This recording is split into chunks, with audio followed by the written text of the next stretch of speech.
nanti sangat perlu bagi kita Mbak dan juga para dan juga para pelayanan apapun, baik pelayanan di tengah-tengah masyarakat, sebagai pelayan masyarakat, mungkin ada, nggak tahu apakah sudah masuk Pak apa ini Pak Dokter ya, Pak Dokter apa namanya, Dokter Soleman. Ini dalam menghadapi pasien-pasien, ini perlu juga mendalami tentang kepribadian ganda dan mungkin juga di waktu perkuliahan mereka sebagai calon dokter dulu juga bisa jadi sudah dipelajari. Dan ini coba saya bagikan jurnal ini di grup,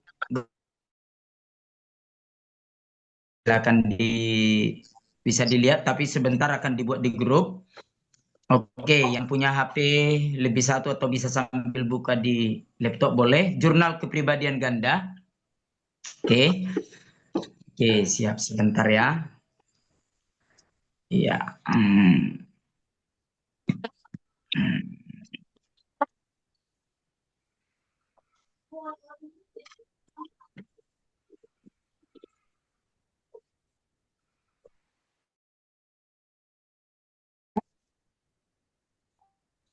Ya, Bapak Ibu.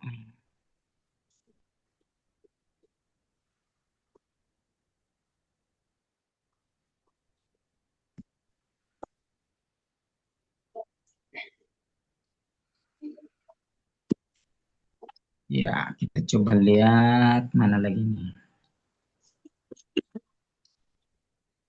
Oke, sudah.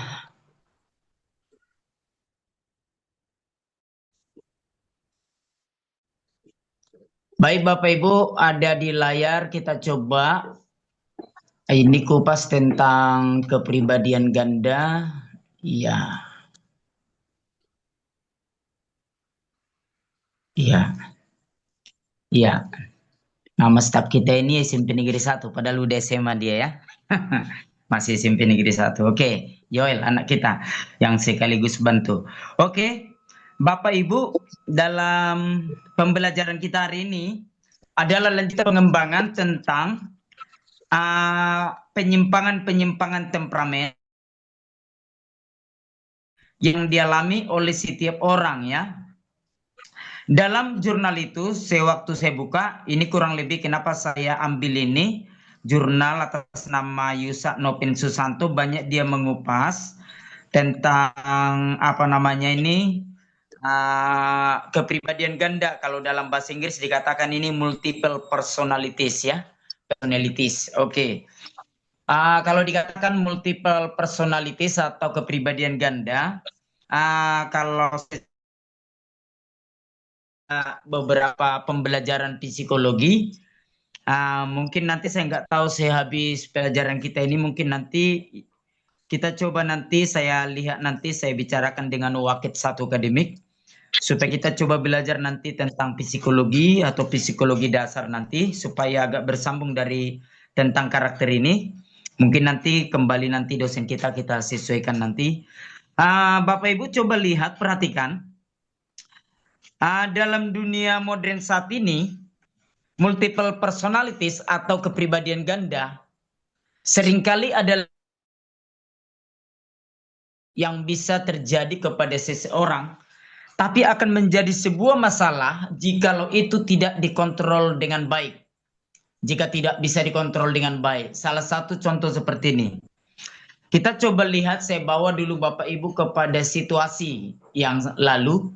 Bisa jadi pernah sebuah terjadi apa di tengah-tengah pelayanan gereja, apakah di masyarakat, apa di keluarga besar, di lingkungan, atau dalam dunia di mana kita pernah ada bersama-sama dengan orang lain.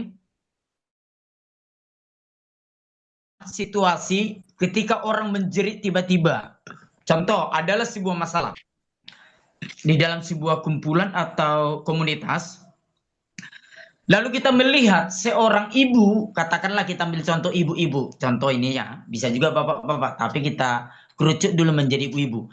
Yang kita tahu selama ini kalau dia marah hanya cerewet, hanya ngomel.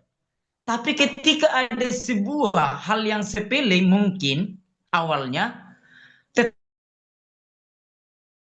orang yang kesetanan, bahasa umum lah ya, saya bilang kesetanan atau emosi yang berlebihan dengan suara yang menggelegar, ditambah emosi tidak terkendali, dan kalau boleh dikatakan dari yang saudara kenal, ibu itu tidak pernah seperti itu. Lalu pertanyaannya, apa yang terjadi dengan ibu itu?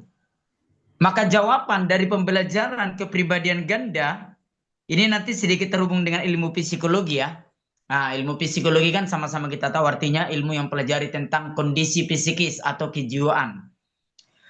Jadi itu adalah seseorang, tetapi selama ini masih bisa terkontrol. Bisa jadi karena imannya, kesabarannya, ketabahannya. Tapi ada kalanya dalam situasi tertentu, itu bisa meledak ketika dia tidak lagi punya controlling dalam hidupnya, dalam kejiwaannya. Maka terjadilah kita lihat nggak pernah ibu ini meledak begitu, emosi gitu contohnya. Nah, jadi yang muncul dari kepribadian seorang ibu tersebut sudah masuk kategori kepribadian yang kedua dari yang biasa kita kenal. Yang sebelumnya tadi kepribadian yang pertama. Atau kalau ngomel dia ngomel biasalah layaknya seorang perempuan, ibu-ibu contoh. Tetapi akhirnya dia munculkan bagaimana kepribadian yang kedua. Atau mungkin coba saya bawa Bapak Ibu merenung begini. Pernah nggak saudara melihat orang lain yang kita kenal kepribadiannya berubah-berubah? Kemarin dia kok baik kali kita bilang, dia orangnya murah hati baik. Tapi ketika perebutan jabatan atau pemilihan jadi pengurus atau apalah ada kepentingan lah contohnya, dia bisa berubah daripada yang kita kenal. Berarti kesimpulannya dia punya kepribadian yang kedua. Di dunia ini dari beberapa buku tentang psikologi yang saya baca, ada satu orang di Amerika punya kepribadian ganda sampai angka 18. Berarti 18 temperamen kepribadian yang bisa dia cengeng, sebentar dia bisa pemarah, sebentar dia bisa orang yang sabar, dan lain sebagainya. Ada 16 kepribadian yang dimiliki orang itu. Itu adalah kepribadian yang terbanyak yang dimiliki oleh seorang manusia di antara manusia yang diketahui sampai saat ini. Karena itu berdasarkan daripada penelitian karena pengobatan yang dilakukan seorang dokter psikiater, dokter psikologi, Bapak Ibu Saudara. Dalam dunia pendidikan, dan juga itu bisa saja terjadi dalam siswa-siswi kita. Saya tidak tahu, ada beberapa mungkin di antara kita yang sambil mengajar. Kebetulan untuk sementara ini saya sambil mengajar di SD Indo Tionghoa. Saya punya murid anak-anak agak, kenapa saya katakan? Kalau si anak ini tidak mengalami perubahan, baik secara bimbingan iman, gereja, atau oleh guru agama, atau oleh orang tua, atau oleh orang-orang dekat, maka seorang anak ini nanti akan bisa memiliki kepribadian yang di satu sisi dia akan menjadi seorang yang katakanlah kasar. Tiba-tiba bisa dia menampar muka temannya, meludahi, merobek buku temannya. Ada yang sedang saya pantau dalam temperamen seperti itu, kepribadian seperti itu. Tapi di satu sisi ketika saya suruh, nah kamu coba apa? Membacakan sebuah ayat firman Tuhan, kau seperti berkhotbah bercerita gitu. Akhirnya dia bisa dan dia lembut, agak pemalu dia mengucapkannya. Loh, yang tadi dia seorang anak yang agak kasar, tapi tiba-tiba dia menjadi seorang yang penurut. Nah, tapi mudah-mudahan si anak tersebut nanti dengan bimbingan saya sebagai guru agama, bimbingan orang tua, dan dari gerejanya, guru sekolah minggunya, nanti dia bisa berubah. Karena kalau tidak berubah, itu akan menjadi bibit-bibit muncul kepribadian ganda bagi seorang anak. Itu contoh yang saya melihat masih dalam sebuah studi kasus yang sambil saya mengajar saat ini saya boleh perhatikan. Ada juga seorang anak siswi perempuan yang sikit-sikit menangis. Dalam kecengengannya menangis sebagai seorang siswi, tapi dia seorang kalau diarahkan dengan baik, dia penurut. Berarti untuk saat ini dia punya kepribadian ganda, seorang yang cengeng, dan yang kedua seorang penurut. Nah, nanti dengan bimbingan secara pendekatan psikologi yang juga sedang saya buat untuk si anak tersebut, saya coba praktekkan dengan pembelajaran ini, nanti bisa saya masuk, dan ketika masuk secara pendekatan psikologi, lalu dengan pelayanan firman, dengan doa, dengan kasih bisa terkontrol psikologi kejiwaannya sehingga nanti akhirnya dia menjadi kejiwaan yang normal gitu maksudnya. Kalau ada anak sudah kira-kira begitu, dia bukan berarti kita langsung mengalami dia abnormal atau enggak normal, bukan. Tetapi kalau tidak dibimbing dengan intens, apalagi diadakan pelayanan dengan kasih, dengan penerimaan, dengan pendekatan yang tepat dan baik, maka itu nanti akan menjadi calon-calon di mana seorang anak bertumbuh menjadi dewasa akhirnya memiliki dunia yang berbeda atau lebih dari satu dunia dalam kehidupan kejiwaannya. Untuk itulah kita perlu belajar Bapak Ibu Saudara tentang kepribadian ganda ini. Contohnya di sini kan ada beberapa pegawai pemerintah ya yang menjadi mahasiswa kita. Kan nanti saudara bisa ketika bersentuhan dengan masyarakat, kan masyarakat ini macam-macam. Mulai dari yang adem, mulai dari yang masyarakat yang penurut, yang agak agak-agak emosional, nggak sabaran, dan lain sebagainya, ambisius dan segala macam. Tentunya saudara sebagai pelayan masyarakat, sebagai ASN, pegawai pemerintah, atau seorang dokter, atau seorang yang berhubungan dengan masyarakat umum, tentunya sifat-sifat masyarakat ini kan begitu banyak jenis-jenisnya. Bukan hanya dibagi kepada dua jenis, bukan hanya dibagi kepada contohnya sabar, pemarah, bukan. Tetapi banyak hal yang bisa yang bisa berbeda-beda satu dengan yang lain dari orang-orang yang kita layani, saudara. Tentunya kalau itu terjadi, apa yang menjadi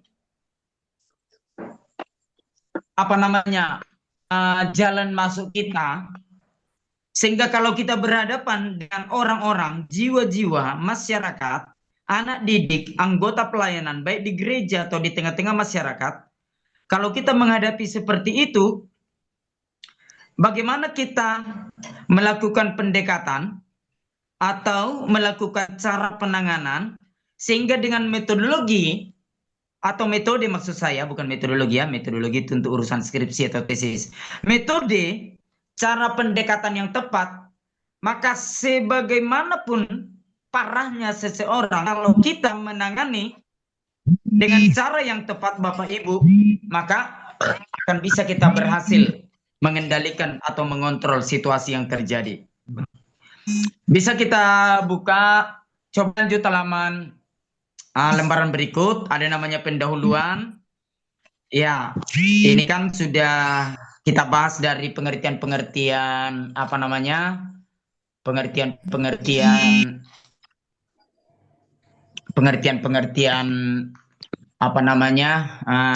tentang temperamen dari materi yang disampaikan Pak dosen sebelumnya. Jadi di halaman berikutnya ada dikatakan temperamen adalah sifat dari lahir. Mengapa demikian? Karena sejak kita lahir ke dunia mewarisi sifat-sifat bawaan yang pada umumnya itu dari orang tua dan dapat berkembang dipengaruhi oleh lingkungan, dipengaruhi oleh situasi, dan dipengaruhi oleh orang-orang yang dekat dengan kita. Makanya firman Tuhan ada berkata, pergaulan yang buruk merusak kebiasaan yang baik. Jadi kalau kita ada temperamen tertentu, tapi kalau lingkungan kita adalah lingkungan yang positif, maka tentunya lingkungan yang positif akan bisa membawa kita lebih mengontrol. Kalaupun ada temperamen tertentu yang menjadi hal yang menjadi sifat karakteristik karakter kita. Baik seorang emosional, nggak sabaran, dan lain sebagainya. Jadi itu bisa dikontrol, dikendalikan. Menurut seorang yang bernama seorang penulis buku Bleuler, ini halaman 2 dulu ya. Dalam buku kesehatan mental ambivalensi atau ambitendensi, istilah lain dari kepribadian ganda. Jadi kalau kepribadian ganda ini boleh kita bilang istilahnya satu lagi ambivalens atau ambitendensi. Ambivalen ya, bivalen artinya itu kan dua, bivalen, dua kepribadian atau kepribadian ganda. Jadi bukan hanya dua kepribadian, maksudnya kepribadian ganda dua atau lebih, itulah namanya ambivalensi ya. Itu disebabkan oleh lemahnya kemauan sehingga tidak ada integrasi dari berbagai elemen kepribadian. Jadi yang membuat sebenarnya muncul kepribadian kedua, ketiga daripada kepribadian dasar yang kita miliki satu pada umumnya sejak kita lahir, karena ada kelemahan. Kelemahan apa? Itulah yang dikatakan di dalam buku ini tadi oleh seorang penulis namanya Bleuler, seorang ahli psikologi, dikatakan karena lemahnya kemauan. Makanya dalam bimbingan oleh psikiater biasanya kalau ada orang konsultasi berobat kejiwaan. Jadi kalau berobat datang ke psikiater itu kan bukan karena sudah gila, bukan. Bukan karena sudah frustasi berat, bukan. Justru sebenarnya kalau seseorang mengalami tingkat frustasi atau menuju kepada stres tapi belum parah, katakanlah masih gejala ringan, sebenarnya kita tidak salah datang konsultasi kepada dokter psikiater. Jadi bukan harus orang gila, bukan. Justru kalau kita punya tekanan batin atau pikiran kita sudah hampir buntu dan lain-lain sejenisnya, dokteran baik psikologi atau dokter psikiater gitu ya. Tetapi sebenarnya yang lebih daripada itu sebenarnya ada namanya pendekatan atau maksudnya melalui pelayanan rohani. Jadi kalau sudah kita datang konsultasi kepada orang yang tepat, hamba Tuhan contohnya, bisa juga datang. Tetapi disinilah sebenarnya saya mau sampaikan kepada kita yang jadi hamba Tuhan, gembala, guru agama, atau termasuk pejabat Kristen, ASN. Disinilah kadang selain kita punya pengalaman rohani, pelayanan bisa secara rohani, firman Tuhan, berkhotbah, menasehati dengan firman, kalau cara pendekatan kita menguasai kejiwaan, punya dasar-dasar pendekatan kejiwaan, sama seperti belajar ilmu psikologi atau mengetahui yang namanya ambivalensi atau tendensi atau yang kita sebut tadi namanya kepribadian ganda, kalau kita memahami, maka kita bisa masuk kepada yang namanya pendekatan kejiwaan sehingga ketika kita menyampaikan firman Tuhan tidak akan seperti rudal gitu. Nah, rudal saat ini kan sedang musim-musim rudal ya, berterbangan dari Timur Tengah ke mana, ke Iran, ke Israel dan lain sebagainya. Jadi kita tidak asal main semprot. Maksudnya asal ngasih firman Tuhan, oh beginilah, kita banyak berdoa, puasa gitu. Yang dia butuhkan bukan puasa, dia sudah sakit mah kita suruh lagi puasa kan bisa jatuh sakit dia, contoh gitu kan. Tapi kita bisa belajar pendekatan secara kejiwaan sehingga ketika kita melakukan pelayanan firman, berdoa, maka bisa akan lebih tepat sasaran. Tapi bukan berarti saya berkata karena saya juga Tuhan pendeta ya. Kalau kita nggak memahami kejiwaan, cara pendekatan kepribadian, lalu jadi kita nggak bisa dengan konseling, dengan berdoa, dengan nasihat firman Tuhan, bukan berarti nggak bisa. Karena di atas daripada segala kekurangan keterbatasan kita, kuasa Tuhan tetap sempurna. Paulus berkata, ya kan, dalam kelemahan kita sebagai hamba Tuhan dalam pelayanan, kuasa Tuhan tentunya sempurna, sanggup menolong, memampukan kita dalam pelayanan. Tapi tentunya Tuhan juga suka kalau kita mempersiapkan diri. Tuhan senang kalau kita mempersiapkan diri. Semakin kita memperbesar, memperluas kapasitas kita, maka tentunya Tuhan bisa memakai kita kepada lebih banyak. Gitu ya, kepada lebih banyak keadaan jiwa-jiwa sehingga datang kepada kita, mereka bisa dapatkan yang sesuai dengan kebutuhannya. Bapak Ibu Saudara, nanti kita akan banyak diskusi. Kita coba agak cepat aja ini ya. Jadi tidak terintegrasi artinya tidak bersatunya antara kejiwaan seseorang karena ada kelemahan di dalam sebuah kepribadian, mulai dari otak ke hati, ke emosi, ke tubuh, nggak nyambung dia. Contohnya emosinya meluap-luap, otaknya, pikirannya sudah bagaimana gitu, sudah kacau.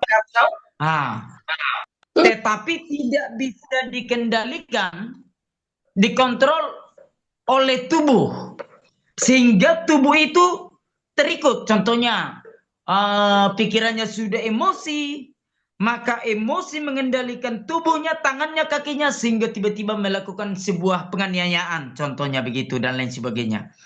Jadi bagaimana supaya seseorang yang mengalami seperti itu tadi perlunya kita memahami bagaimana kepribadian seseorang ketika nggak nyambung lagi pikirannya, ke emosinya, ke hatinya, ke tubuhnya, tetapi bisa dia seperti seorang yang, saya pakai dulu kata kesetanan ya. Kesetanan itu artinya sudah dikendalikan oleh hal tertentu. Kita bilang kesetanan itu karena dia bukan lagi dikendalikan oleh dirinya. Bisa jadi oleh kepribadian kedua, ketiga, dan seterusnya yang menguasai kehidupan seseorang tersebut. Jadi gangguan mental tersebut, jadi makanya Bapak Ibu, kenapa seringkali dalam dunia media sosial saat ini seringkali dikatakan jaga kesehatan mental.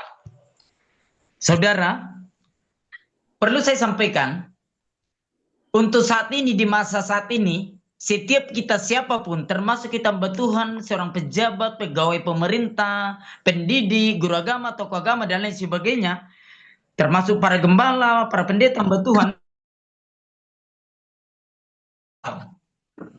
Karena kalau mental kita nggak sehat, itu akan mempengaruhi cara pelayanan kita, cara kita melayani orang lain. Jadi perlu menjaga kesehatan mental ya, bukan hanya kesehatan tubuh, tapi kesehatan mental perlu dijaga. Jadi kalau kita sudah berada di lingkungan yang mental nggak sehat, tinggalkan pergaulan tersebut. Kita cari pergaulan yang dimana mental kita bisa terjaga, kira-kira begitu ya. Oke, kita lanjutkan. Oke, saya masuk dulu ke halaman ketiga. Nanti Bapak Ibu sambil bisa lihat, ada saya bagikan di grup, ada juga di layar screen kita. Mana ini? Oke, lembaran halaman keberapa ini? Oke, kita lihat dulu halaman keempat. Halaman keempat ya, baik. Oke. Di pertengahan, sumber gangguan kepribadian ganda. Dalam jiwa manusia dibagi menjadi 3 sistem yang penting dan mempengaruhi individu dalam kesehatan mental. Jadi ada 3 aspek yang bisa mempengaruhi kesehatan mental kepribadian kita. Ketiga sistem tersebut, yang pertama ide, id. Yang kedua ego. Yang ketiga super ego. Ini menurut seorang ahli psikologi, yaitu namanya Sigmund Freud ya. Sigmund Freud. Ya, berjalannya 3 aspek tersebut dari 3 hal yang di atas yang saya sampaikan tadi, ada di layar juga, satu susunan secara harmonis. Jadi sebenarnya ketiganya itu harus tersusun, berjalan secara harmonis. Jadi kalau satu unsur dia tidak berjalan secara harmonis, rukun, yang satu lebih menonjolkan dari ketiga itu, yaitulah yang akan terjadi ketidaksinkronan, gak harmonis lagi. Artinya sudah mulai gak normal secara kesehatan mental. Dan itu bisa dialami oleh setiap orang tergantung kepada situasi kondisi, lagi ada pergumulan, masalah, tekanan. Itu hal yang normal, naik turun. Ya, sama seperti kalau saudara pernah melihat kalau orang lagi dirawat di ICU ya, IGD, ada itu seperti komputer itu yang naik turun gitu kan, atau seperti di Bursa Efek Jakarta yang saham itu, penjualan saham kan naik turun gitu kan. Nah, sebenarnya kepribadian kita, baik ID kita, ide, baik juga ego dan superego ini, itu mengalami seperti itu juga sebenarnya. Tetapi antara mereka satu kesatuan, kalau mereka bisa beriringan secara harmoni, maka bisa terkontrol. Artinya kepribadian kita, temperamen kita sedang dalam titik aman-aman saja. Tapi apakah bisa kita naik turun? Bisa, sama seperti penjualan bursa efek Jakarta itu, saham ya, harga saham naik turun, atau tanda jantung naik turun kalau ada orang di IGD gitu ya, atau ICU. Jadi itu sebenarnya itulah pergerakan temperamen kita, tetapi nanti akan merujuk kepada yang namanya titik aman. Jadi di situ penyesuaian harmoni dari 3 unsur yang ada dalam kepribadian kita. Dari inilah, jadi kalau sebaiknya 3 sistem itu bekerja bertentangan, tidak sejalan, tidak harmonis, maka orang tersebut dinamai sebagai seorang yang tidak dapat menyesuaikan diri, menjadi tidak puas baik dengan dirinya dan lingkungan. Itulah kadang yang bisa disebut mulai orang nggak bisa menerima keberadaan dirinya. Jadi sehingga membuat orang jadi merasa rendah diri yang berlebihan lainnya, tidak menerima, tidak bersyukur dengan apa yang ada saat ini, katakanlah karena mungkin ada persoalan pergumulannya, dan ketidakpuasannya terhadap lingkungan ataupun orang lain. Contohnya, seorang A berteman kepada si B sebagai sahabat, sebagai teman, baik sekantor, sepekerjaan, atau selingkungan, tetangga, dan lain sebagainya. Ada ketidakpuasan. Kenapa ada ketidakpuasan? Itu tadi 3 sifat yang saling bertolak belakang, tidak lagi bisa beriringan, tidak lagi harmonis dari keadaan seseorang tersebut. Oke. Jadi dari sinilah berawal gangguan kepribadian ganda. Jadi kalau 3 aspek, ID, ego, superego, tidak bisa bekerja sama, maksud saya, dengan baik, beriringan, saling melengkapi, maka mulai muncul ketidakpuasan. Jadi hati-hati Bapak Ibu, kalau saya bawa bahasa tidak puas ini, kalau tidak puas, contohnya kita kerja di sebuah kantor, kita tidak puas dengan cara pelayanan kita kepada masyarakat, artinya kita merasa belum maksimal, lalu kita mau belajar, itu kan lain cerita. Itu artinya kita mau mengembangkan diri, evaluasi diri gitu kan, untuk lebih baik dalam bekerja, contoh. Tapi kalau tidak puas dengan diri sendiri, tidak puas kepada orang lain sehingga kita menuntut orang lain atau menuntut lingkungan, kita tidak terima. Contohnya, kita ada di kota Tarakan, masa begini saja kota Tarakan, aku maunya tinggal di kota besar seperti New York, Washington, Ohio, New York, atau Paris di Prancis sana, London, Inggris. Istilahnya pengen kita di kota metropolitan yang serba wah, contohnya begitu. Sementara kita ada di Tarakan. Sementara kota Tarakan ini hanya sebuah kota sedang, kota madya sedang, contohnya, yang fasilitasnya tidak terlalu banyak. Ketidakpuasan tersebut tidak menerima, tapi contohnya begini. Saya pengen tinggal di Washington atau di London atau di Prancis atau di New York, Amerika, USA. Tapi saya tidak punya kemampuan. Saya tidak punya kelebihan, talenta, keahlian sehingga saya bisa bekerja di Amerika. Saya tidak punya uang sehingga saya bisa berangkat ke Amerika lalu menikmati mewahnya Amerika. Hanya keinginan, angan-angan, tapi tidak sesuai dengan kemampuan. Tidak puas tapi tidak punya kemampuan. Tapi bukan dengan keinginan tersebut kalau tidak dibarengi dengan kecakapan, kemampuan, atau jadi berusaha supaya lebih baik, Disitulah dia penyimpangan tersebut. Yang ada berangan-angan berhayal-hayal. Oh, seandainya saya tinggal di Amerika. Berandai-berandai. Seperti si Midun ya. Yang pernah itu di TVRI ya, sinetron. Nah, itu dia.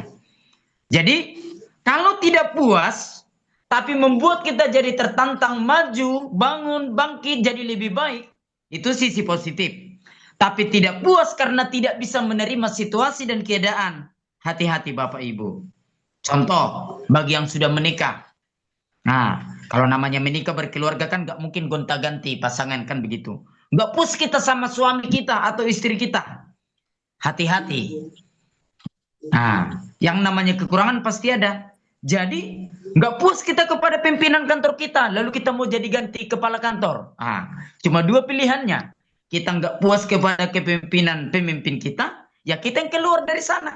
Berarti siap-siaplah kita ganti kerja. Kalau kita dapat pekerjaan yang lebih baik, nggak masalah. Sementara saat ini, situasinya tentunya mencari pekerjaan tidaklah segampang mencari pekerjaan baru. Jadi ketidakpuasan itu hati-hati. Apakah kita bisa mengontrol diri kita? Kapan mulai ada ketidakpuasan, tidak bisa kita kontrol diri kita, kepribadian kita, pikiran kita, itu akan menjadi cikal bakal terjadinya ID, ego, super ego akan mulai berselisih di dalam kepribadian kita yang menjadi cikal bakal terjadi kepribadian ganda dalam kehidupan kita. Tapi tentunya karena kita sebagai anak Tuhan, hamba Tuhan, pelayan Tuhan, orang percaya, kalaupun ada situasi-situasi tidak puas, tidak cocok, dan lain sebagainya, tentunya dengan kita ikut Tuhan, beriman, beribadah, melayani, baca firman, berdoa, dan lain sebagainya, tentunya itulah yang bisa mengontrol kalaupun itu terjadi. Tapi ini kita khususkan seandainya hal-hal seperti itu terjadi dan ada orang yang kita layani atau orang yang kita didik atau teman sahabat yang sedang terjadi seperti itu, kita bisa menempatkan diri kita. Jadi kalau ada Bapak Ibu punya teman sahabat, keluarga, teman sekerja atau anak buah di pekerjaan, orangnya menjurus kepada seperti ini, perlu dibuat pendekatan secara psikologi selain dengan pelayanan rohani. Penyebab gangguan kepribadian ganda sehingga terjadi hal itu bagi seseorang dan tidak menutup kemungkinan terjadi bagi kita, para pelayan Tuhan. Tadi saya baca, ini halaman berapa ini? Ya, halaman 5 ya.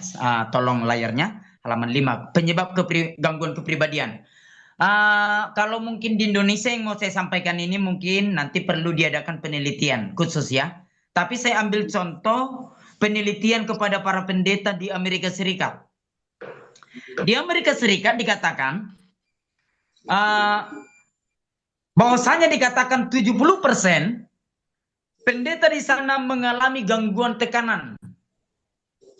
Tekanan belumlah dikatakan memang seperti mengalami gangguan kepribadian, tapi ini mengganggu kepada kesehatan mental.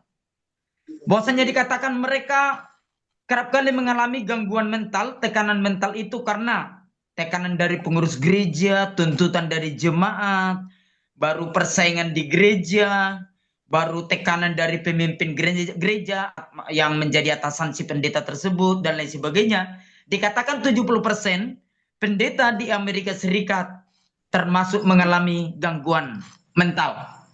Dan dari 70% itu termasuk yang semua kalangan gereja baik Katolik ya. Berarti kalau di sana namanya pendeta gereja Protestan, pastor juga dipanggil ya. Kalau di Indonesia pendeta, kalau Katolik pastor. Kalau di Amerika baik pendeta Protestan atau pendeta di Katolik, Ortodok Syria, Ortodok Rusia, Ortodok berbagai aliran gereja, apapun nama aliran gereja namanya di luar negeri yang namanya pendeta itu semua masuk penyebutan pastor ya. Bahasa Inggris daripada pendeta juga namanya pastor sama dengan di gereja Katolik atau Ortodok atau gereja Skoptik yang di Syria Mesir ya. Baru sama Ortodok Syria, ada beberapa jenis gereja.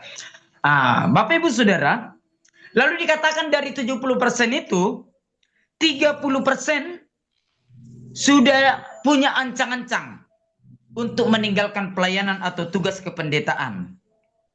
Memang di sana kan tidak seperti, makanya tadi saya katakan, saya tidak tahu kalau penelitian diadakan di Indonesia mungkin tidak separah di Amerika, karena di sana boleh dikatakan sedang terjadi penurunan ya, penurunan tingkatan pelayanan. Kalau di Indonesia secara umum, ini belum hasil penelitian, tapi dari penilaian saya, gambaran yang saya lihat secara data statistik, perkembangan gereja secara angka di Indonesia, kalau di Indonesia masih termasuk aktif ya, baik jemaatnya, baik juga hamba Tuhannya. Walaupun pasti ada titik lemah dari setiap gereja. Tetapi kalau di Amerika terjadi tekanan-tekanan yang dialami oleh pendeta itu sebenarnya karena ada ketidaksinkronan yang dialami dalam dunia pelayanan. Dan itu berakibat kepada 30% dari 70% itu mereka mengambil keputusan meninggalkan pelayanan atau mundur atau non-job paling tidak minimal. Contohnya aturannya dia jadi gembala lalu minta jadi di kantor, kira-kira seperti itu contohnya. Jadi itu dia, saudara.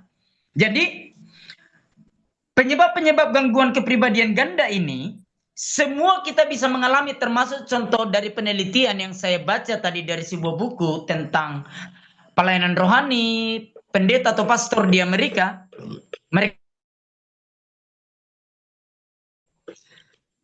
kuat kalau untuk tingkat besaran persentase yang terjadi dari hasil penelitian tersebut.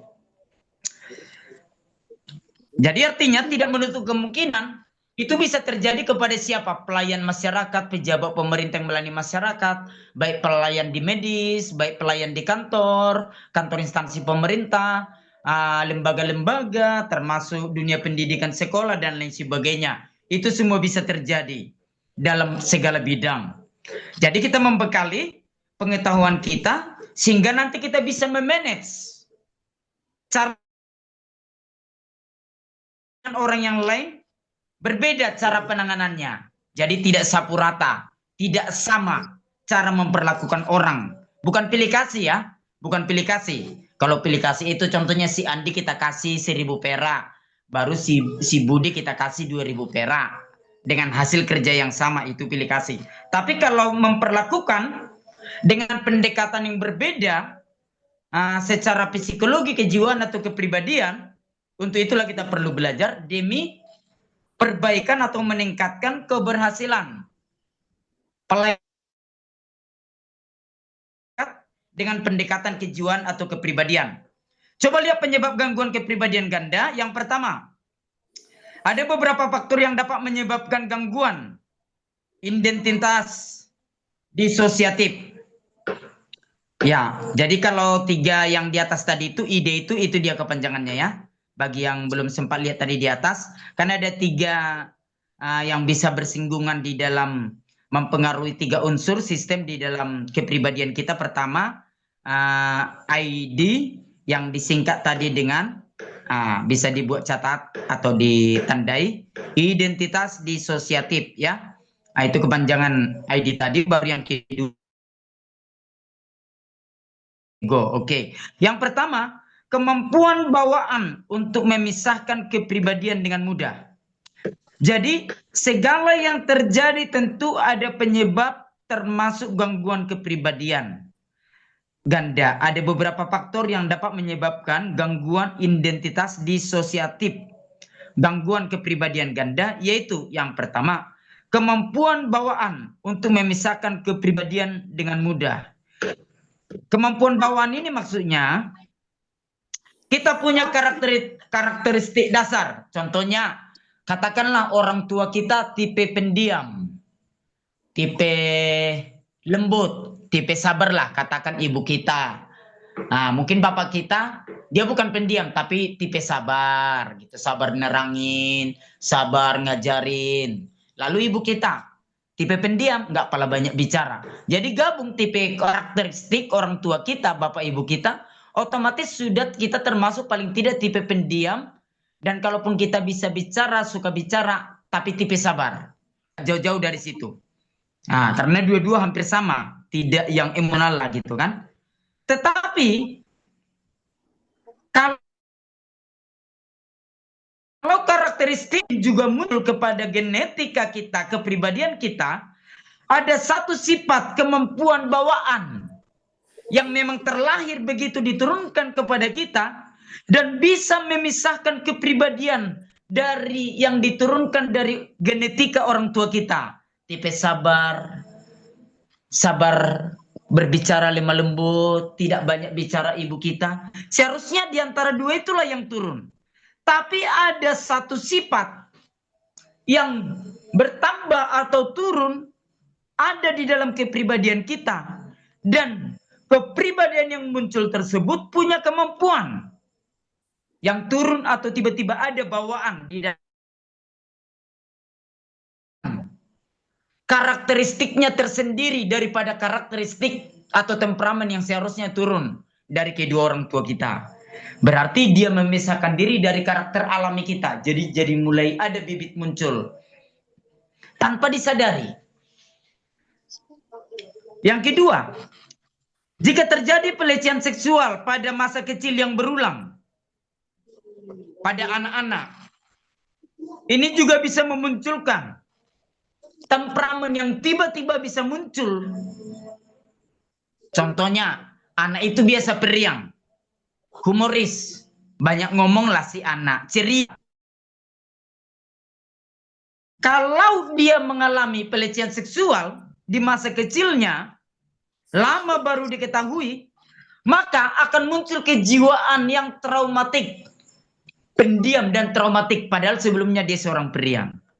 Dan itu akan membuat peluang muncul kepribadian kedua yang traumatik, pendiam, penyendiri, tidak mudah percaya, dan selalu berpikir negatif, akan menguasai kehidupan seseorang tersebut dan menjadi temperamen keduanya, kepribadian yang kedua. Yang ketiga, kurangnya orang yang melindungi atau menghibur dari pengalaman buruk yang dialami. Jadi kalau ada seorang anak atau kita yang sudah dewasa mengalami sesuatu hal yang katakanlah satu orang keluarga kita pernah mengalami kecelakaan tenggelam di kapal laut, kan trauma. Kalau dia nggak ada yang bisa mengayomi, melindungi, maka sifat penakut trauma kepada air, takut kepada suara gelombang-gelombang atau angin kencang. Nah, jadi kalau kurang, pasca pemulihan, ketika terjadi sebuah peristiwa seperti ini akan membuka peluang terjadi kepribadian kedua, ketiga, dan seterusnya kepada seseorang. Yang keempat, pengaruh dari anggota keluarga lain yang memiliki gangguan psikologis. Contoh seperti ini. Seorang bapak yang emosional, pemarah. Baru seorang bapak itu pemain judi lagi. Kalah dia main judi. Nggak ada uangnya. Pulang ke rumah dilihatnya dibongkarinya lemari. Nggak ada dapat dia uang di mana istrinya menyimpan. Lalu istrinya masih bekerjalah. Jadi bertani atau cuci buruh di mana. Mungkin karena untuk bisa bertahan hidup. Lalu si suami ini, si bapak ini pulang ke rumah, si anak yang kecil kena marah, kena tendang, kena tampar, pelampiasan. Jadi sesungguhnya yang sudah gangguan mental adalah si bapak ini awalnya karena sudah gangguan mental karena judi, pemarah, emosi. Dia sudah punya pasti yang dulunya bapak ini seorang yang sabar, sudah jadi pemain judi, pemabuk.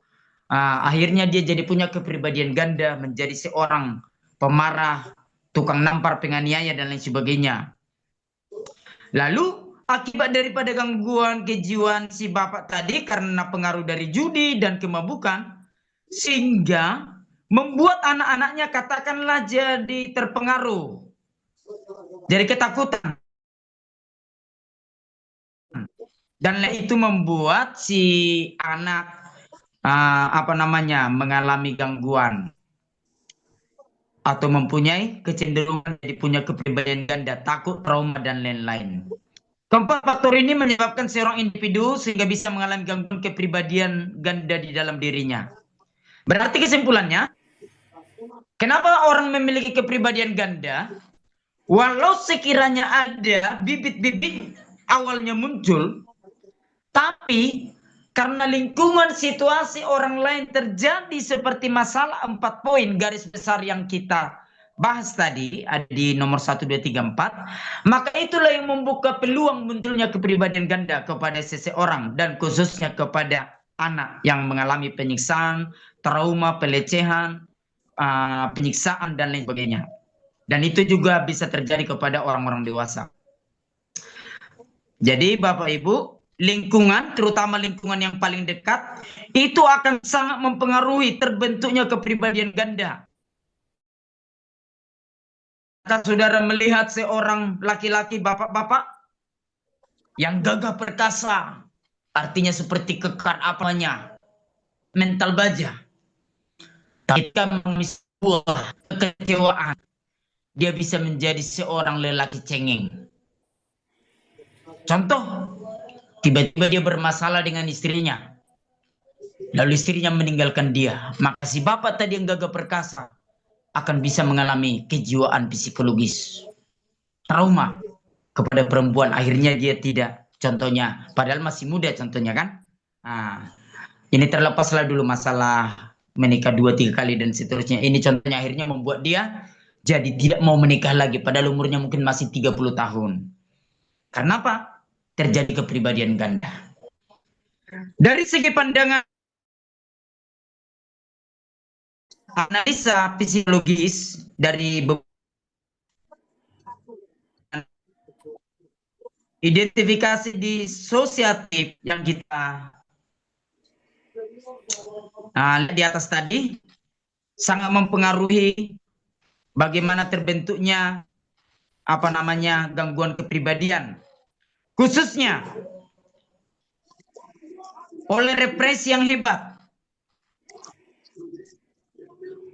Gangguan-gangguan tersebut dalam pandangan analisa psikologi, kalau dalam bahasa singkatannya dikatakan psikoanalitik, disebabkan oleh represi yang hebat. Bukan depresi ya, represi.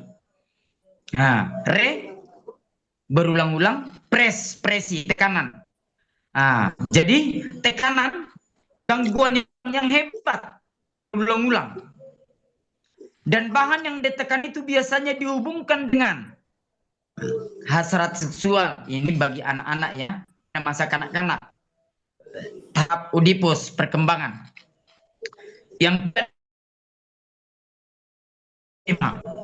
berdasarkan pandangan analisa psikologis ini menunjukkan bahwa sebagian besar individu memiliki kepribadian ganda dikarenakan terdapat kesalahan yang berhubungan dengan mentalnya pada masa anak-anak sehingga terbawa sampai tumbuh dewasa. Jadi bayangkan itu gangguan kepribadian ganda itu dimulai daripada masa anak-anak. Ini yang perlu kita cegah.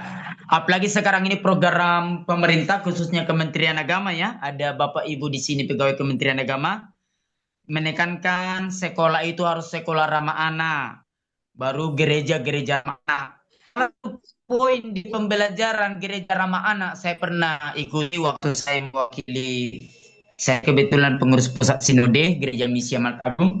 Saya mengikuti Jum itu mewakili pengurus pusat kami, langsung Jum Agama. Lihat itu semua kementerian agama ikut, baik dari kota-kota. Dan sini dikatakan salah satu supaya itu ramah anak dan sekolah itu ramah anak, minimalkan dinding yang terbuat dari kaca, contoh pintu kaca harus dihindari. Karena kebanyakan beberapa gereja-gereja modern saya lihat sudah mulai membuat yang namanya gereja itu kaca. Jadi saya tidak tahu Pak Ibu Kementerian Agama di sini coba sama-sama kita pelajari. Anak itu dikatakan menunjukkan dinding, terutama hubungan dengan kaca. Jadi kalau gereja sudah bisa ada pengamanan, ada petugasnya dan lain sebagainya. Itu untuk berjaga-jaga ya. Karena itu salah satu info yang saya ingat tentang lingkungan harus menjauhkan dari hal yang bisa mencelakakan itu. Nah, jadi harus belajar anak, sekolah anak, Termasuk di rumah sakit kita lihat kan ada namanya tempat permainan, pelesetan-pelesetan anak-anak. Kalau di Tarakan ini saya lihat di Rumah Sakit Umum Provinsi ya, Dr. Yusuf SK ada. Di Rumah Sakit Kota saya kurang tahu. Di Pertamedika saya kurang tahu karena saya belum lihat semua gedungnya. Itu nanti mungkin menjadi penekanan juga karena semuanya harus ramah anak. Itu artinya betapa kita perlu peduli kepada yang namanya kesehatan mental anak-anak. Apakah Pak Berahim pengawas pendidikan hari ini bisa dikolaborasi dengan program Kementerian Agama ya Pak ya, karena Pak Berahim sebagai pengawas guru agama di Tarakan. Kalau di provinsi siapa ya? Saya kurang tahu. Nanti siapa namanya lupa saya ya. Siapa sekarang kalau di Kanwil Kaltara. Itu perlu mungkin nanti kita perhatikan ya. Jadi apa yang sudah diprogramkan oleh Menteri Agama tentang gereja anak, sekolah anak, itu nanti perlu mungkin kita perhatikan. Jadi ramah anak, lingkungannya ramah anak, guru-guru di sekolah itu juga harus ramah anak. Kalau anak itu tanya pada segala macam tipe sangat gereja itu berbahaya. Iya, jadi Pak Ibrahim perlu juga nanti guru agama itu apa namanya semacam penyegaran dengan pembelajaran kepribadian, temperamen, masuk dari saya, masuk untuk pimpinan-pimpinan kantor instansi khusus, karena nggak ada kita ini yang sempurna, termasuk ini para pendeta rohaniawan ini juga perlu dilakukan pembinaan secara kejiwaan, secara temperamen. Paling tidak bukan untuk menjustis, tapi untuk memberi penyegaran. Sehingga kita lebih bisa cara masuk dengan baik. Gitu dia. Dan kita lebih sabar dan lain sebagainya, lebih ramah dan lain sebagainya. Ini perlu bagi kita. Jadi Bapak Ibu, nampaknya sepele, tapi sebenarnya ini adalah pelayanan yang sangat penting, pengetahuan yang sangat penting maksud saya, yang sangat bersentuhan, sangat menentukan dalam dunia pelayanan apapun. Bukan hanya pelayanan di kegerejaan, tapi dalam pelayanan di kantor instansi pemerintah, di dunia kesehatan, di sekolah, di organisasi, lembaga masyarakat, dan lain sebagainya. Ini sangat penting. Karena dari penelitian saya tidak kalau di Indonesia, penelitian yang sudah dilakukan bahwasanya dari setiap ini kalau nggak salah penelitian ini 5 atau 6 tahun yang lalu, karena ini kalau nggak salah tahun 2020-an ini, kalau nggak salah ya, nanti sama-sama kita cross check. Bahwasanya dikatakan dari setiap 5 masyarakat Indonesia, 1 diantaranya kategori stres berat garis miring frustasi berat garis miring gangguan kejiwaan. Jadi kalau ada 5 kita kumpul, kalau di Zoom ini berapa orang kita nih? Bapak Ibu? 25. Kalau 25 kita, ini saya bukan berkata negatif. Dan saya rasa karena kita ini orang-orang yang punya iman semua, tapi secara penelitian, kalau kita ini seumpama adalah masyarakat yang bercampur baur lah. 25 orang ini kita bukan orang STT, bukan orang yang orang-orang rohani, pelayan, atau ASN gitu. Contohnya saya mau sampaikan begini, seandainya kita ini dari berbagai masyarakat yang ada, segala kalangan, dari antara 25 sebenarnya sudah ada di antara kita ini kategori stres berat garis miring frustasi berat garis miring gangguan kejiwaan, ODGJ. Itu secara penelitian. Artinya apa? Jadi saudara bisa bayangkan 287 juta penduduk Indonesia, berapa banyak yang gangguan kejiwaan. 280.000 ya, kalau nggak salah, penduduk kota Tarakan. Karena sepertiga penduduk Kaltara ada di Tarakan. Tinggal kalikan aja, bagi 5. Kaltara hampir 1.900.000. Bagi 5. 200.000 orang bukan angka yang kecil Bapak Ibu. Berarti betapa penting, sangat substansial pendidikan psikologi, materi mata kuliah, psikologi, temperamen, pengembangan diri, dan lain sebagainya. Ini perlu menjadi sebuah perhatian bagi kita semua, khususnya tentunya bagi kita dunia pendidikan dan juga dunia pelayanan gereja. Kenapa banyak masalah bisa terjadi? Karena ada gangguan seperti ini. Kenapa manusia, bahkan sekelas hamba Tuhan, atau pejabat, atau pelayan Tuhan, bisa mencari jalan yang salah, tanpa berpikir panjang. Cenderung berbuat salah. Taunya itu salah. Karena apa? Karena ini ada gangguan kepribadian. Kalau orang nggak terganggu kepribadiannya, nggak mungkin sampai melakukan yang salah. Ada namanya controlling, ada namanya rem.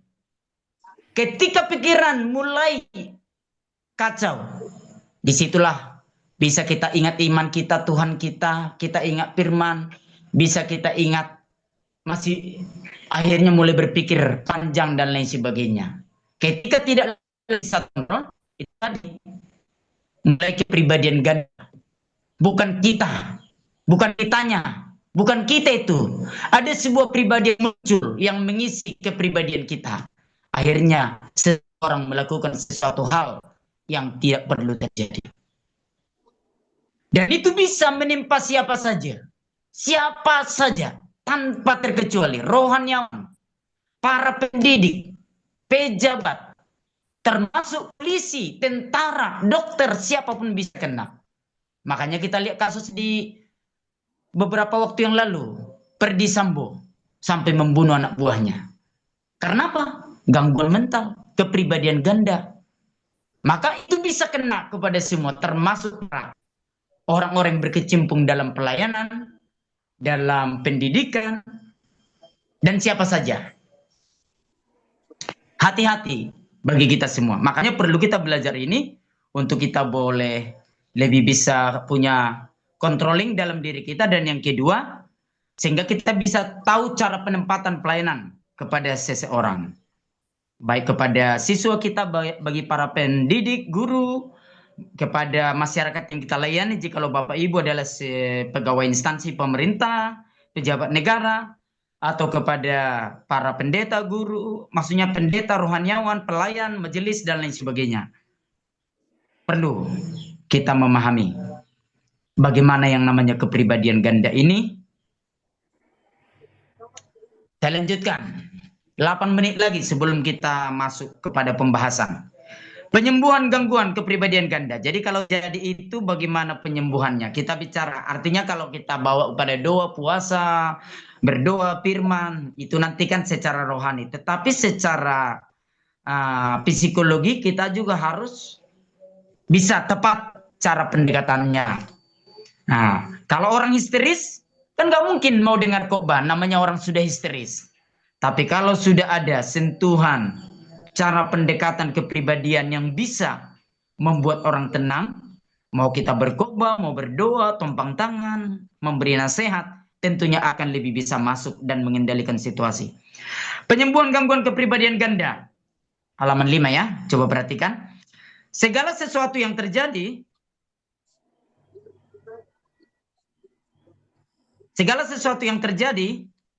mana yang tadi? Ya. Di dunia ini dapat diatasi dan ditanggulangi dengan memerlukan waktu yang lama. Karena namanya sudah berhubungan dengan kejiwaan kan, jadi nggak bisa simsalabim 5 menit tiba-tiba berubah. Kecuali Tuhan sendiri langsung datang kepadanya, ya bisa aja kan. Yang gila pun bisa sembuh kan begitu. Sembuh spontan, maksudnya mujizat. Nah, demikian pula dengan gangguan kepribadian ini dapat diatasi dan ditanggulangi dengan memulihkan kembali jati diri yang dulunya terganggu. Jadi jati diri seseorang, karakteristik dasar pribadinya itu kan yang terganggu oleh sifat yang muncul, yang terbentuk karena situasi lingkungan, orang dekat yang membuat penyiksaan, gangguan, dan lain sebagainya. Memulihkan jati diri yang terganggu. Pemulihan jati diri ini, identitas ini tidak dengan mudah dapat dilakukan, karena yang lebih utama adalah seorang individu harus menyadari dan mengakui bahwa dirinya memiliki kepribadian ganda. Jadi orang yang bisa cepat bebas dari kepribadian ganda ini sebenarnya pertama dia harus mengakui, harus sadar. Jadi kalau dia nggak sadar, di situ yang susah dia lepas. Jadi apakah bisa orang kepribadian ganda yang sampai 18 yang di Amerika tadi bisa pulih? Bisa, apalagi dalam Tuhan, apalagi ditambah dengan doa dan pelayanan selain dari kejiwaan. Bang ini dapat disembuhkan bila seseorang memiliki keterbukaan dan memiliki keinginan untuk sembuh meski kepribadian yang ada di dalam memberontak. Makanya bagaimana seseorang yang punya kepribadian ganda ini bisa terbuka, bisa menyadari, tentunya dia akan lebih mudah terbuka dan mau bercerita dan mau tenang ketika cara pendekatan seseorang itu tepat sasaran, cara merangkul, cara berkata-kata, cara bertanya. Jadi bukan asal babi bu bertanya, ngomong berkobar dari A sampai Z dengan Tuhan semuanya gitu kan. Nah, cara pendekatan, cara masuk pertama kali. Orang bilang kan kesan pertama itu goda. Jadi cara pertama masuk bagaimana bisa menyentuh hatinya? Tentunya dengan doa dan kasih Tuhan, tapi cara berbicara, cara masuk, cara komunikasi yang pertama akan menentukan keberhasilan kita dalam pendekatan kepada seseorang tersebut. Seorang individu yang mengalami gangguan kepribadian ganda ini dapat disembuhkan melalui konseling dengan orang yang memang di bidangnya. Jadi ada orang berkata, ada orang datang konseling kepada pendeta. Jadi saya mau berkata begini Bapak Ibu. Tidak semua pendeta itu seorang konselor. Apalagi kalau jurusannya ambil STH, MTH-nya contohnya bukan konseling, konselor. Karena di MTH itu kan ada namanya konsentrasi. Ada konsentrasi penggembalaan, konseling. Tapi bukan berarti juga kalau dia belajar konseling, karena bisa jadi belajar itu bukan dihidupinya atau memang dijiwainya. Jadi bisa juga orang gelarnya MTH, contohnya STH, S-Kon. Nah, kon gitu kan, konsel. Apa? Sarjana konseling. Sarjana pelayanan konseling, SPK. Iya, kalau singkatannya ada pernah gelar saya lihat SPK, STH, SPK, Sarjana Pelayanan Konseling. Tapi paling tidak dengan orang belajar konseling, tentu akan lebih memahami bagaimana cara melakukan konseling. Jadi bukan setiap para pendeta akan menjadi seorang konselor yang hebat atau yang tepat. Walaupun pasti kita punya pemahaman, kalau orang datang konseling cerita kepada pendeta, pasti karena dengan berdoa dikasih firman Tuhan paling tidak bisa menyejukkan. Tapi tentunya akan lebih berhasil kalau cara pendekatan konseling dilakukan oleh seorang pendeta, seorang guru, seorang pejabat, seorang kita pelayan Tuhan akan lebih berhasil kalau kita tahu cara masuk yang tepat.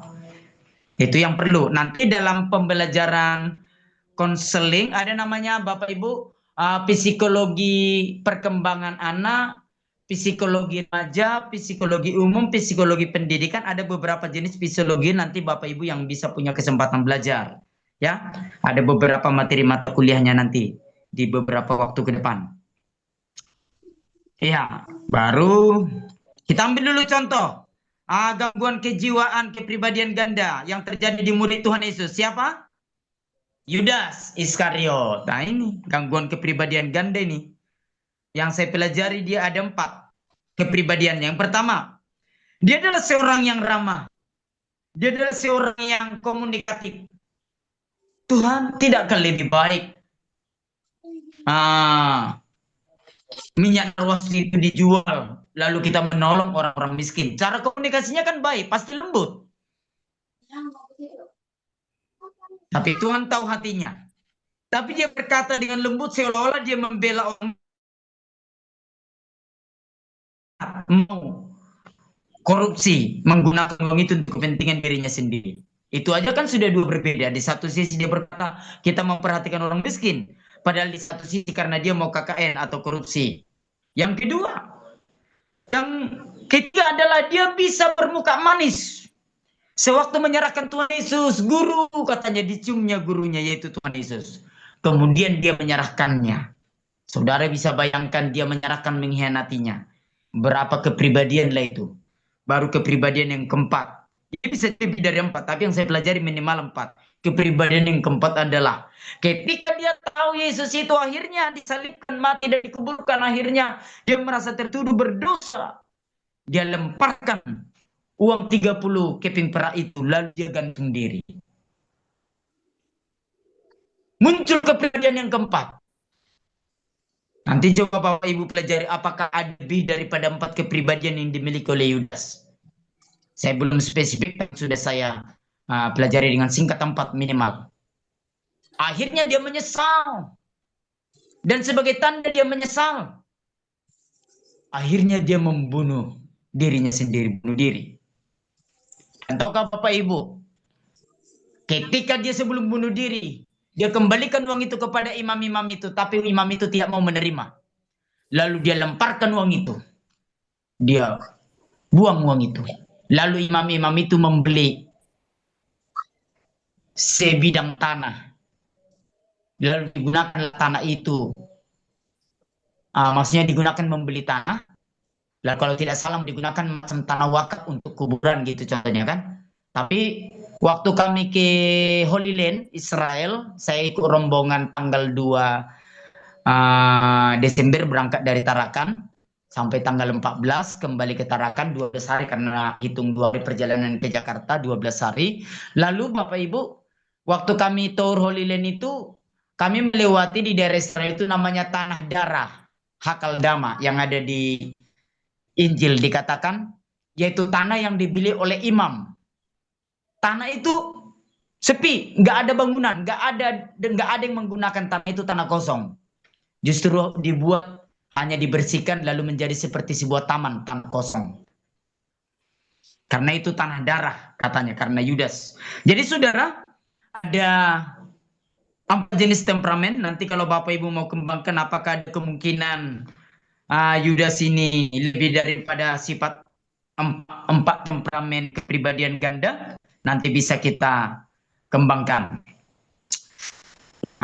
Itu juga contoh daripada murid-murid. Di halaman 7 ada watak Yudas Iskariot.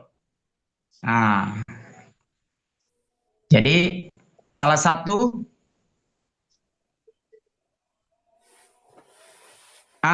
daripada karakteristik dari Yudas itu dikatakan di situ di paling bawah ya. Watak Yudas Iskariot itu pencemburu, cinta uang, pencemburu, ketakutan akan akhir layanan dunia.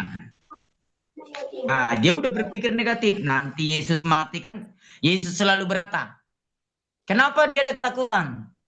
Bahwasanya nanti nggak kekal di pelayanan Yesus ini sebagai guru yang menyediakan segalanya, lengkap disediakan Tuhan bagi mereka. Karena selalu Yesus berkata, suatu saat nanti aku akan ditangkap, disesah, disalibkan, mati dan dikuburkan, dan akan bangkit kembali dan lain sebagainya. Selalu Yesus menceritakan dia akan mati dan dikuburkan. Itu yang diambil. Bukan ambilnya, itu adalah penggenapan karya penebusan bagi manusia. Tetapi yang diambil sisi negatifnya. Suatu saat Yesus ini mati seperti yang dikobakannya. Dari mana lagi saya bisa jadi bendahara, lalu pegang uang, lalu bisa korupsi dan lain sebagainya. Makanya firman Tuhan berkata, janganlah hendaknya engkau khawatir. Karena dengan kita khawatir tidak akan menambahkan. Menghilang khawatir itu. Jadi jangan kita khawatir akan hidup ini, tapi bukan berarti nggak bekerja.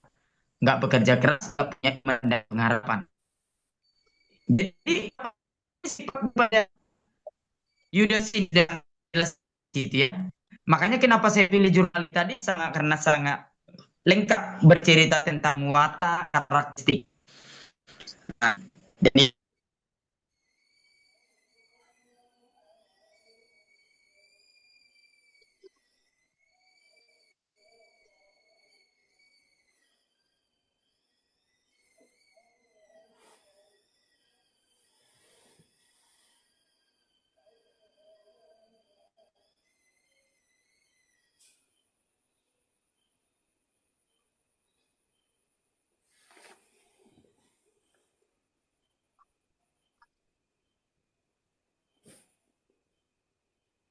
Ya, maaf Bapak Ibu, terkeluar barusan.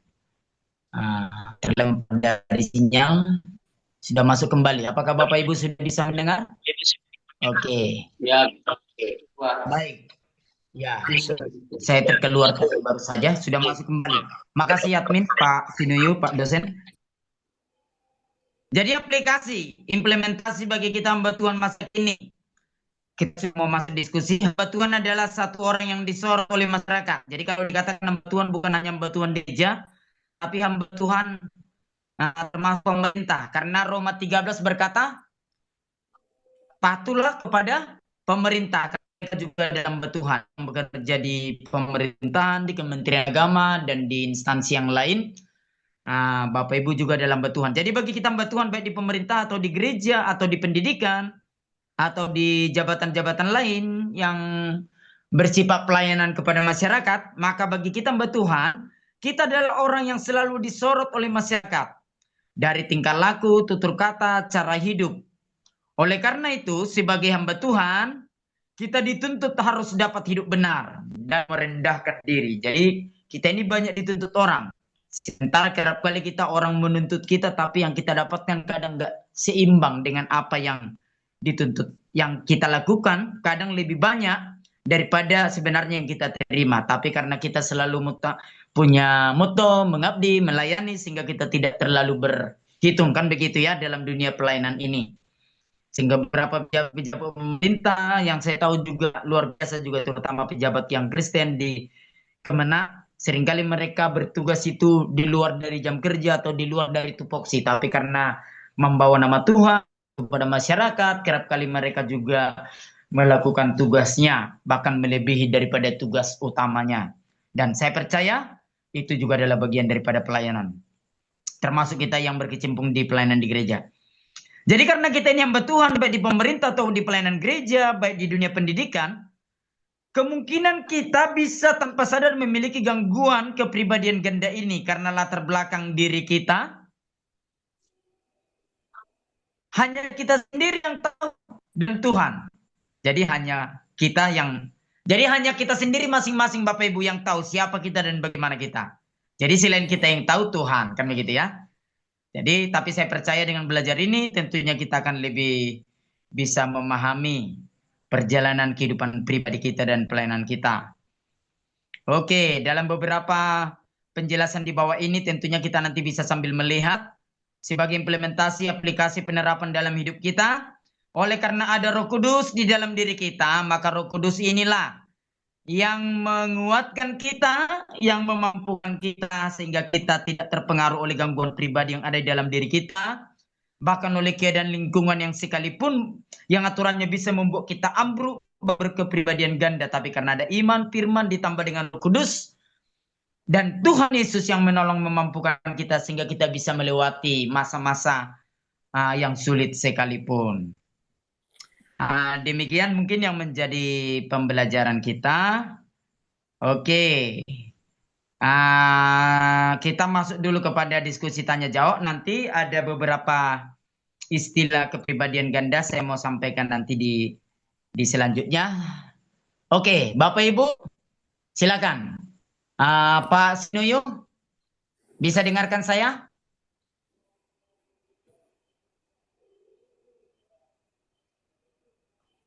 Pak Sinuyo, ya? Oke. Baik. Jika tidak terhubung, saya ambil alih. Sekali saya jadi moderator. Oke. Baik Bapak Ibu, silakan. Nanti tambahan dari saya nanti mau menyampaikan beberapa jenis istilah tentang kepribadian ganda. Tapi dari penyampaian materi yang ada di jurnal yang sudah saya terangkan, ini pengembangan pembelajaran dari temperamen yang sudah dilakukan Pak Dr. Ulu. Oke, silakan Bapak Ibu mau bertanya, diskusi atau melempar sebuah studi kasus untuk kita bahas. Boleh saling belajar, sama-sama belajar satu dengan yang lain. Silakan.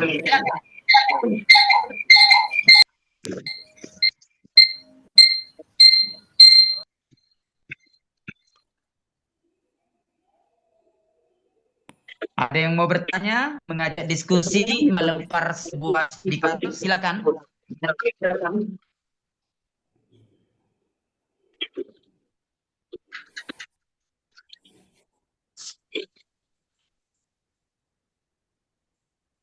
Ya, sebelum saya memberikan kesempatan kepada Bapak Ibu, uh, beberapa Bapak Ibu yang hadir kuliah malam hari ini, ada yang S2, beberapa orang juga yang S3.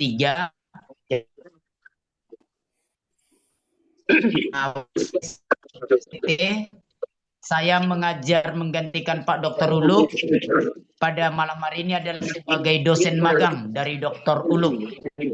Jadi nanti tidak membuat persepsi atau hal yang negatif ya. Jadi saya jelaskan dulu yang pertama. Dosen pengampu mata kuliah ini adalah Dr. Ulu Ujung MPDK yang karena situasi sinyal di daerah jauh tidak bisa terkoneksi, lalu saya ambil alih. Dan saya di sini sebagai bukan sebagai ketua STT, saya di sini sebagai dosen yang dimentori atau dosen yang membantu untuk Pak Dr. Uluk. Dan memang karena kebetulan temperamen dan psikologi ini adalah dunia pendidikan yang saya kuasai, yang beberapa kali saya ajarkan, jadi ini berani saya membawakannya. Jadi bagi Bapak Ibu yang hadir di sini ada mahasiswa S3 dan S2, ini tidak menyalahi walau saya belum resmi S3 karena nanti tanggal 12 Juni baru resmi S3 ya. Jadi supaya Bapak Ibu nanti bisa memahami. Oke, demikian penjelasan supaya menghindari nanti ada informasi yang mungkin lain-lain sehingga Bapak Ibu nanti bisa mengerti kalaupun ada yang bertanya. Baik, Bapak Ibu, kita masuk kepada diskusi kita tentang temperamen, khususnya di pengembangan kepribadian ganda. Boleh berupa pertanyaan, boleh sanggahan, boleh saya dulu Pak. Tambahan atau nanti boleh studi kasus. Oke, silakan Bapak Yakobus Tinggi duluan. Silakan Pak. Oke, baik, terima kasih. Dari tadi saya mengikuti seminar kelas ini ya tentang kepribadian ganda. Walaupun saya berada di rumah duka, tapi saya mengikuti Pak. Ya bagus lah ya, materi ini mengingatkan pembelajaran di masa yang sudah pernah kita ikuti. Ya. Begini, ada beberapa yang bertanya terkait dengan kepribadian ganda. Memang sekarang kalau mau dilihat situasi hari ini, khususnya di dalam pelayanan ya, banyak memang kita temukan beberapa jemaat itu bahkan di kalangan hamba Tuhan mengalami kepribadian ganda sehingga terkadangkala menjadi persoalan dan masalah bagi gereja hari ini. Ya, itu yang terjadi. Sementara kalau kita melihat dari Alkitab bahwa Tuhan itu menciptakan manusia itu utuh gitu ya, atau dalam kurung itu teratur dan bisa dikatakan sempurna begitu ya. Kalau kita melihat dalam Bible, dalam Alkitab. Tapi dalam perjalanannya secara psikologis kita melihat banyak terjadi gangguan mental, mungkin karena tekanan ekonomi atau tekanan stres dalam pelayanan dan lain sebagainya. Sehingga kadang-kala kita menjumpai orang-orang yang demikian.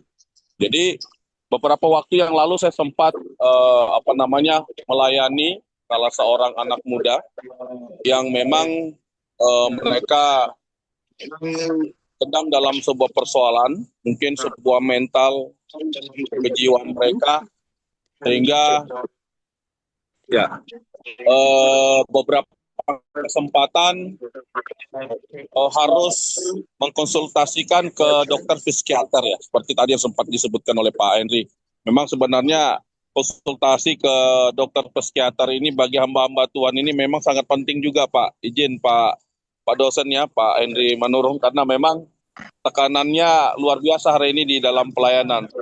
Ya, sehingga yang terjadi hari ini dalam diskusi saya dengan anak muda itu ada beberapa hal yang memang minta dilayani dan doakan secara khusus. Memang sudah berbagai macam cara dilakukan, tetapi sampai hari ini toh juga secara kejiwaan dan mentalnya masih terganggu. Mungkin karena tekanan dari keluarga, masa lalu dan lain sebagainya, sehingga itu terbawa sampai hari ini dan sampai hari ini mengganggu jiwanya dalam hal dia melayani. Nah, sekarang pertanyaan saya bagi kita semua dalam kelas ini, saya berharap kita berdiskusi ya. Karena ini sangat penting sekali tentang kepribadian ganda. Kita akan temukan banyak hal itu di kalangan di mana kita melayani pekerjaan Tuhan, dan kita akan berjumpa dengan orang-orang yang demikian. Dan tentu sebagai hamba Tuhan kita akan mengalami banyak kesulitan untuk mengatasi persoalan atau studi kasus yang terjadi. Ya, salah satunya seperti yang kami alami, begitu ya. Dan kesempatan hari ini mungkin saya ingin bertanya dulu, mungkin kita sharing dan lebih tepatnya sharing dan berdiskusi. Bagaimana kita mengatasi sebuah sekelompok ya orang yang mengalami kepribadian ganda yang memang pada hari ini jiwa mereka terganggu gitu ya. Sehingga banyak yang stres. Kalau tadi dikatakan Pak Henry Manurung, ya menurut data statistik ya melihat dari perkembangan hamba-hamba Tuhan di Amerika, kenapa banyak yang meninggalkan pelayanan mungkin karena tekanan. Ya, saya rasa di Indonesia sudah mulai nih Pak Henry, izin ya Pak Henry ya, di Indonesia sudah mulai nih, sudah mulai berkembang itu. Karena pelayanan ya, apalagi kita orang Pentakosta ini hidup dengan kemurahan Tuhan ya kan. Kalau kita tidak berdoa, ya tidak jadilah kita. Banyak berdoa, banyak berkat, sedikit berdoa, sedikit berkat kita kan. Dan berdoa, darahlah berkat kita. Tampalah terjadi gangguan mental ya kan. Nah sekarang bagaimana kita mengatasi itu di tengah-tengah pelayanan kita. Jadi saya mencoba mengambil dalam ini, dalam skop pelayanan. Bagaimana kira-kira gereja mengatasi orang-orang yang memiliki kepribadian ganda yang memang datang dalam notabene-nya itu jiwanya secara psikologis terganggu begitu. Apa langkah-langkah gereja untuk dapat mengatasi orang-orang yang memiliki kepribadian ganda ini? Nah itu saja dari saya Pak Henry. Ya karena saya sangat senang dari tadi saya mengikuti dan memang banyak pertanyaan. Kalau kita mau sharing ini bagus. Bisa juga nanti saya minta kepada Pak Henry, ini bisa dijadikan juga seperti seminar Pak, seperti seminar untuk kawasan anak Allah, untuk hamba-hamba Tuhan dan bahkan para pelayan Tuhan. Karena hari-hari ini banyak sekali hamba-hamba Tuhan, para pelayan Tuhan meninggalkan pelayanan dengan alasan ini dan itu yang kadang-kala kalau menurut kita tidak jelas. Jadi bisa sekali-sekali kita lakukan ini untuk menolong gereja hari ini, karena memang di dalam pelayanan kita, di dalam jemaat banyak kita temukan orang-orang yang mengalami kepribadian ganda, bahkan bukan jemaat, bahkan kita hamba-hamba Tuhan. Nah, saya berharap ya ini bisa kita antisipasi atau bisa kita cegah. Bagaimana caranya hal-hal yang sedemikian bisa kita ukurangi angkanya itu loh. Ya mungkin dari saya seperti itu. Sekian dulu Pak Henry supaya kesannya dalam kelas ini saya bisa bertanya dan sekaligus kita bisa sharing ya dengan apa yang disampaikan oleh Pak Henry ya dalam kelas ini terkait dengan kepribadian ganda ini. Mungkin itu yang dapat saya sampaikan dulu Pak Henry. Mohon izin, mohon penjelasan sekaligus kita sharing ya. Tuhan berkati. Shalom. Shalom, terima kasih Pak Yakobus. Contoh studi kasus yang artinya secara fakta nyata terjadi ya. Kurang lebih studi kasus seperti ini, adakah Bapak Ibu yang mau menambahkan? Baru nanti kita coba diskusi untuk langkah-langkahnya. Dan yang pasti nanti endingnya, kalau di mata kuliah kewarganegaraan, kita akhirnya memberikan saran bahwasanya akan dilaksanakan seminar di materi kewarganegaraan. Jadi kalau nanti dari materi mata kuliah karakter Kristus berhubungan dengan temperamen dan berhubungan dengan gangguan kepribadian ini, kita juga nanti akan membuat sebuah usulan untuk rencana